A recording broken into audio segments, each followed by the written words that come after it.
धमकियों को अब हम सहने वाले नहीं हैं। न्यूक्लियर ब्लैकमेल लंबे अरसे से चलाया, अब वो ब्लैकमेल नहीं सहा जाएगा। सर, इंडिया पे तो हमला तब कर देते ना जब वहां पर टेररिस्ट होते।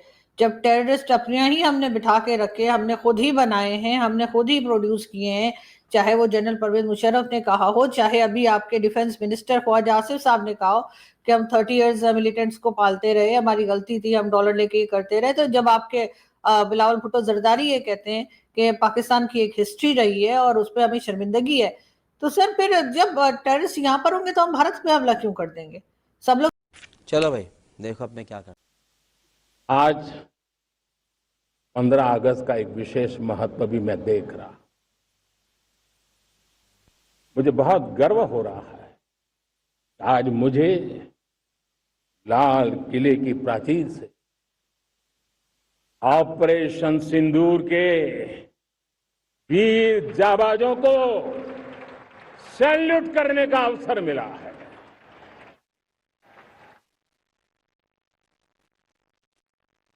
हमारे वीर जाबाज सैनिकों ने दुश्मनों को उनकी कल्पना से परे सजा दी है। कहा जा रहा है ये उनकी 12वीं स्पीच है, 103 मिनट वो बोले हैं। लेकिन उस स्पीच में सबसे पहले जो उन्होंने अपने अच्छे अल्फाज इस्तेमाल किए हैं वो पाकिस्तान के बारे में, कि पाकिस्तान को जो है वो वार्निंग दे दी है और पाकिस्तान को ऑपरेशन सिंदूर के अंदर जो है वो वार्निंग दी है।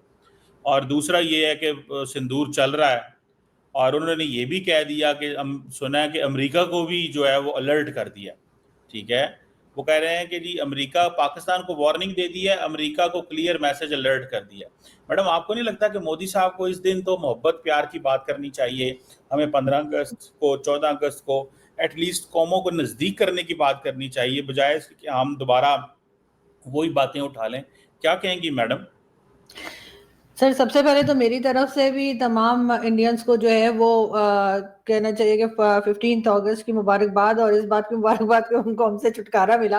लेकिन सर, 14 अगस्त में हमारे प्राइम मिनिस्टर ने क्या बात की, हमारे प्रेसिडेंट, हमारे लोगों ने क्या कोई मोहब्बत का पैगाम भेजा है? आपको लगता है इन्होंने भी तो यही बातें की है ना कि हम देख लेंगे, पानी बंद किया तो ऐसा कर देंगे, और फिर इसी किस्म के statement Bilawal Bhutto Zardari, prime minister Shahbaz Sharif हो, चाहे डिफेंस मिनिस्टर हो, इनके तमाम की यही स्टेटमेंट है, यही धमकियों वाली स्टेटमेंट है। तो उधर से आपका क्या ख्याल है कि आप यहाँ से इस तरीके से अगर आप लोगों को डराएं धमकाएंगे तो उधर से क्या फूल आएंगे? उधर से भी यही होगा। मुझे नहीं पता आप कभी वाघा बॉर्डर गए, यानी मैं एक बार गई हूँ कुछ 2 साल पहले।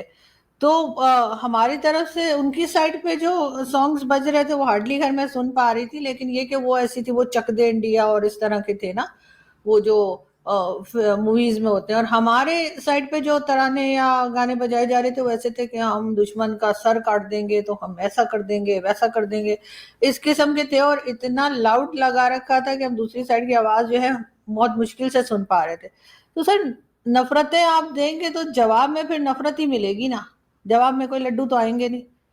तो इस चीज को भी तो हमें देखना चाहिए। और प्राइम मिनिस्टर शहबाज शरीफ हों, चाहे हमारे आर्मी चीफ हों, अभी अमेरिका गए थे, वहां जाकर भी उन्होंने 2-4 भड़के लगा दी। उसके बाद यहाँ से भी जब हम इसी किस्म की बातें करेंगे, या तो हमने कोई दोस्ती की बात की हो, हमने कोई अमन से रहने की बात की हो, तो दूसरा भी वही जवाब देगा ना। आप जिस जबान में बात करेंगे आपको उसी जबान में जवाब भी मिलेगा।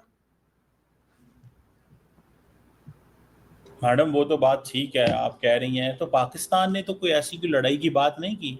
पाकिस्तान ने तो यही कहा है कि कई दफ़ा कहा है कि आए, हमें बात करनी है, टेबल पे बैठना है। अगले दिन भी प्राइम मिनिस्टर ने ये बात की है। हम टेबल पे बैठने की बात करते हैं, भारत हमें मारने की बात करता है। मैडम, थोड़ा सा तो है ना फर्क।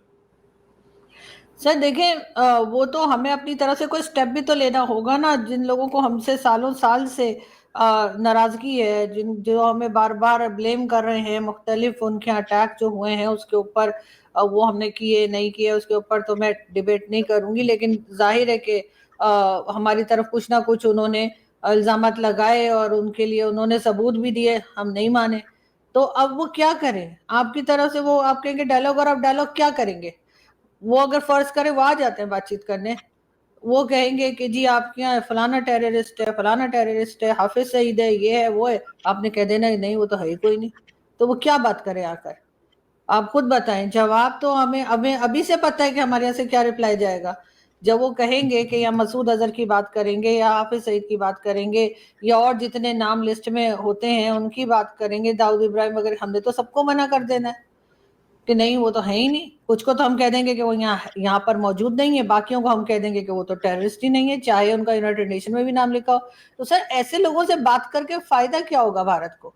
या तो अपनी तरफ से कोई ऐसा स्टेप लिया जाए ना कि हम कहें कि हाँ हम इस चीज को सॉल्व करने में सीरियस हैं, हाँ हम इस इशू को खत्म करना चाह रहे हैं। मैडम, दहशतगर्दी तो पाकिस्तान में होती है। अभी इस महीने 4 पाकिस्तानी मेजर शहीद हुए हैं, 20-25 पाकिस्तानी जवान शहीद हुए हैं। अब सवाल ये पैदा होता है कि एक्टिव डेली बुनियादों पे पाकिस्तान के फौजी शहीद हो रहे हों और हम ये बात कह रहे हैं कि जी हम अपनी पोजीशन क्लियर करें, हम अपना जो है वो अपने आप को ठीक करें। मतलब अब पाकिस्तान का भी तो ये मौकफ है ना कि भारत पाकिस्तान में प्रॉक्सी कर रहा है। तो मैडम, एक्चुअल बंदे तो अगर फॉर एग्जांपल 4 मेजर इंडिया में जो है वो जान से चले जाएं तो इंडिया क्या करेगा? वो कहेगा अपने पाकिस्तान पे हमला करना है। पाकिस्तान के अंदर होते हैं, इंडिया कह रहा है, पाकिस्तान कह रहा है, इंडिया कर रहा है, लेकिन हम फिर भी उसको मैनेज करने की कोशिश कर रहे हैं। जो राहुल गांधी ने ये कहा था कि अगर इंडियन हुकूमत ये समझती है कि कश्मीर के अंदर या इंडिया के अंदर कोई वाकया हुआ and they call it an act of war, तो इसका मतलब ये है कि बेसिकली तो जंग का इख्तियार आपने दहशतगर्दों को दे दिया भारत और पाकिस्तान के बीच में। तो जब पाकिस्तान के फौजी शहीद हो रहे हैं तो वो तो नहीं कह रहे हम इंडिया पे हमला कर देंगे, वो कह रहे हैं इसको मैनेज करना पड़ेगा, चीजों को देखना पड़ेगा। तो आपको नहीं लगता कि इस सिनेरियो को भी तो देखना पड़ेगा? वन साइडेड स्टोरी कैसे चलेगी, कितनी देर चलेगी? तो यहाँ बैठे हुए तो ऐसा थोड़ी है कि वो लोग यहाँ पर मौजूद हैं, चाहे वो टीटीपी के लोग हों, चाहे वो बीएलए के लोग हों, चाहे वो ये टीएलपी के लोग हों, या बाकी बहुत सारी और भी ऑर्गेनाइजेशंस हैं, आप जानते हैं हाफिज सईद की और किस किस की। अरे बाप रे, ये तो धोती खोल रहा है।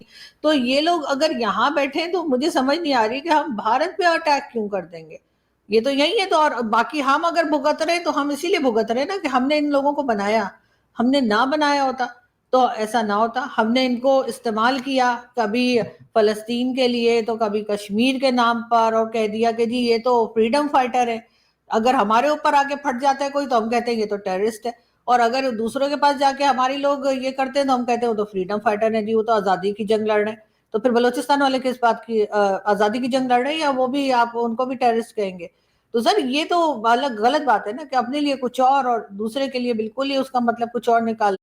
ना कोई ऐसा अकेला बंदा कोई निकला है, ना कोई ऐसा ग्रुप है जिसको यूएन में आप कह दें कि जी टेरर ऑर्गेनाइजेशन में डाल दिया गया हो। तो जो हम चीजें बना रहे हैं, जो हम सपोर्ट कर रहे हैं और उसके बाद हम मान भी नहीं रहे, तो सर वो तो चीज फिर हमें खुद को भी नुकसान करेगी ना। ऐसा तो नहीं है कि बाकी दुनिया को नुकसान होता रहेगा या जिसके पास हम भेज रहे हैं उसी को नुकसान होगा, हमारा कुछ नहीं होगा। मैडम, अमेरिका के क्यों इंडिया इतना खिलाफ हो रहा है? चले हम तो बुरे हैं, मतलब हमारे साथ तो उनके मसले हैं। इंडिया को भी आज मोदी साहब ने ट्रम्प और अमेरिका को अलर्ट कर दिया है कि, और क्लियर मैसेज दिया, वार्निंग दे दी है। आपको लगता है कि मोदी साहब जो है वो एंटी अमेरिकन नैरेटिव को प्रॉप अप करेंगे इंडिया के अंदर? सर देखें वो तो जाहिर है करेंगे, क्योंकि इंडिया जो है वो अमेरिका की बात सुन नहीं रहा ना जैसे हम सुनते हैं। हमारी कोई इंडिपेंडेंट फॉरेन पॉलिसी तो है नहीं। हमारे यहाँ तो अगर बजट भी बनता है तो आईएमएफ वाले आके बैठ जाते हैं और वो बताते हैं कि जी आपने बजट कैसे बनाना है।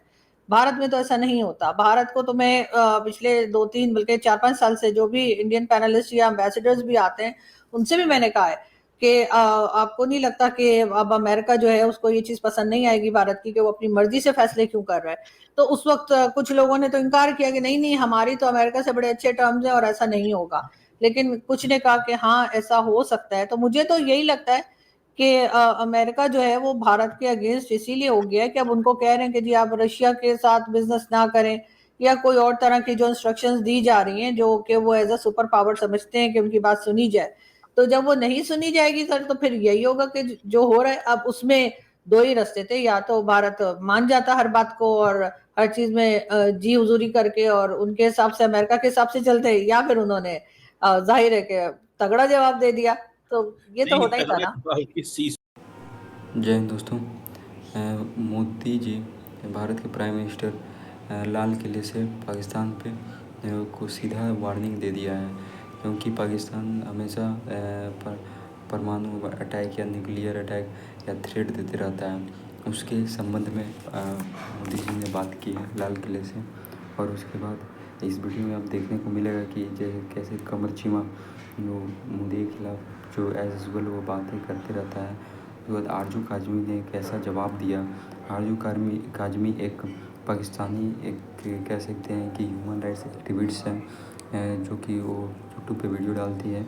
और वो भी बात की है कि अगर पाकिस्तान भारत पे अटैक करेगा तो कहाँ अटैक करेगा, क्योंकि भारत में कहीं पर भी ये कोई भी आतंकवादी संगठन या कोई भी कहीं भी कुछ है नहीं, और पाकिस्तान में भरा पड़ा है, जो कि आप भी जानते हैं। कमर चीमा को खुद उन्होंने बोला कि आप भी इससे अवगत हैं कि पाकिस्तान में कितने आतंकवादी संगठन है, कितने आतंकी हैं, सभी को मालूम है।